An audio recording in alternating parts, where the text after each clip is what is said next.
Assalamualaikum warahmatullahi wabarakatuh. Nah, di video kali ini saya akan menjelaskan tentang gambar rancangan jaringan sistem secara cloud, secara privat. Nah, untuk gambarnya ada di sini.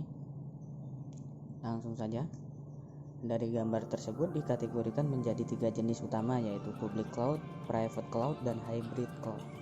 Layanan teknologi dapat diakses dalam berbagai model dan strategi penyebaran, termasuk software as a service yang paling populer, platform as a service, dan juga infrastruktur as a service.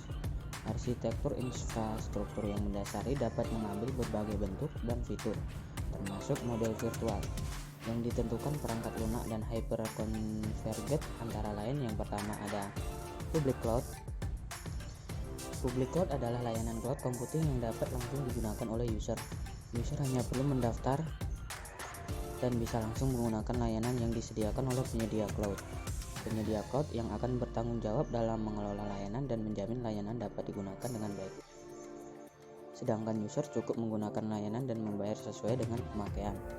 Kelebihan dari public cloud adalah pengguna tidak perlu melakukan investasi dan perawatan terhadap hardware, platform, atau aplikasi yang digunakan, serta tidak perlu memikirkan tenaga ahli untuk mengelola pelayanan dikarenakan semuanya sudah ditanggung oleh penyedia layanan cloud.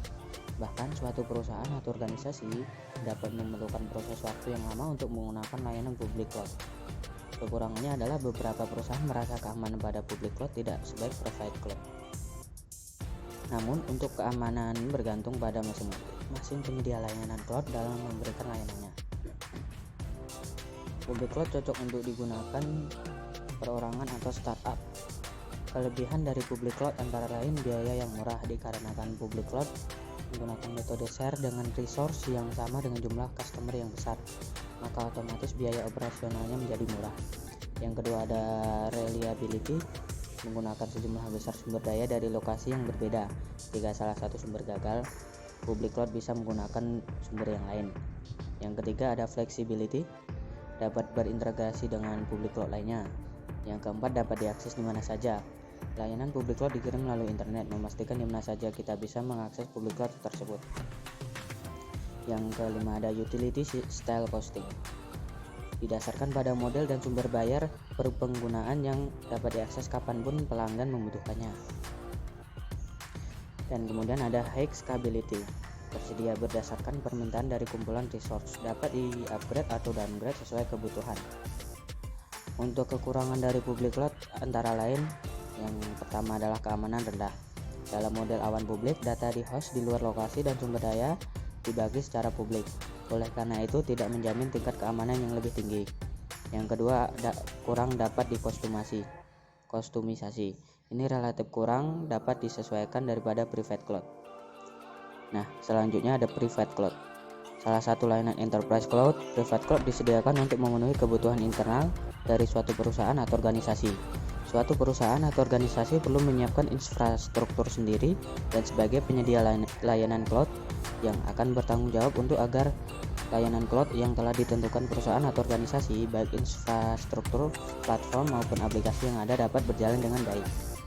Keuntungan dari layanan private cloud adalah dari sisi keamanan data yang terjamin karena dikelola langsung oleh pengguna. Sedangkan kekurangan untuk layanan ini adalah membutuhkan investasi yang besar untuk membangun infrastruktur dan tenaga ahli untuk mengelola sistem cloud tersebut. Private cloud dapat menjadi pilihan bagi perusahaan besar atau enterprise yang fokus pada keamanan data dan regulasi yang ada dalam perusahaan. Nah, untuk kelebihan lain dari private cloud, yang pertama high security dan privasi. Layanan ini tidak tersedia untuk umum dan sumber daya dibagi dari kumpulan sumber daya yang berbeda. Oleh karena itu, ini menjamin keamanan dan privasi yang tinggi. Yang kedua ada lebih banyak kontrol. Private cloud memiliki kontrol yang lebih besar terhadap sumber daya dan perangkat kerasnya dibanding dengan public cloud karena hanya diakses di dalam organisasi. Yang ketiga, efisiensi maintenance. Memang sumber daya private cloud tidak murah public cloud, namun private cloud lebih efisien dalam hal maintenance layanan karena apabila ada trouble mudah dilacak dan diperbaiki. Nah, untuk kekurangannya ada area operasi yang dibatasi karena hanya dapat diakses secara lokal dan sangat sulit diterapkan secara global. Yang kedua ada implementasi yang mahal. Membeli hardware dan software baru untuk memenuhi permintaan relatif yang terlalu mahal karena harus menyiapkan hardware dan software di setiap organisasi. Yang ketiga ada skabilitas terbatas. Private cloud hanya bisa diskala dalam kapasitas sumber daya host internal. Yang keempat ada membutuhkan ahli cloud. Untuk mengelola private cloud, sebuah organisasi harus menyiapkan satu orang yang memiliki skill di bidang cloud untuk melakukan maintenance data dan akses user dalam menggunakan private cloud tersebut. Nah, dan yang ketiga ada hybrid cloud, merupakan gabungan dari layanan publik dan private cloud. Dengan hybrid cloud, suatu perusahaan atau organisasi dapat mendapatkan keduanya. Perusahaan atau organisasi dapat memilah-milah data yang mana bisa dipindahkan ke public cloud dan mana yang tetap berjalan di private cloud. Contohnya, perusahaan A menyewa layanan dari Windows Azure atau public cloud sebagai rumah yang dipakai untuk aplikasi yang mereka buat. Tapi karena aturan undang-undang yang berlaku, data nasabah dari perusahaan A tidak boleh ditaruh di pihak ketiga karena perusahaan A taat pada aturan yang ada. Maka data dari nasabah tetap disimpan di database mereka sendiri atau private cloud, dan aplikasi akan melakukan koneksi ke database internet tersebut. Keuntungan dengan hybrid cloud, perusahaan dapat lebih leluasa dalam memilih mana proses bisnis yang harus tetap berjalan di private cloud dan mana proses bisnis yang bisa dipindahkan ke public cloud dengan tetap menjamin integrasi dari keduanya. Dengan menggunakan hybrid cloud, suatu perusahaan atau organisasi dapat menghemat biaya operasional perusahaan. Untuk kelebihannya, yang pertama ada skabilitas. Kelebihan dari hybrid cloud ini adalah menawarkan fitur dari gabungan kedua model public cloud dan private cloud. Yang kedua, hemat biaya. Dari sisi biaya, public cloud memang lebih murah dibanding private cloud. Namun menggunakan hybrid cloud bisa lebih menghemat biaya dalam operasional sebuah organisasi. Yang ketiga, security. Private cloud dalam hybrid cloud memastikan tingkat keamanan yang lebih tinggi. Yang keempat ada fleksibilitas. Ini menawarkan sumber daya yang aman. Nah, untuk kekurangan hybrid cloud adalah antara lain 1. Kompleksitas jaringan. Jaringan menjadi kompleks karena adanya menggabungkan antara public cloud dan hybrid cloud. Yang kedua, peraturan yang ketat.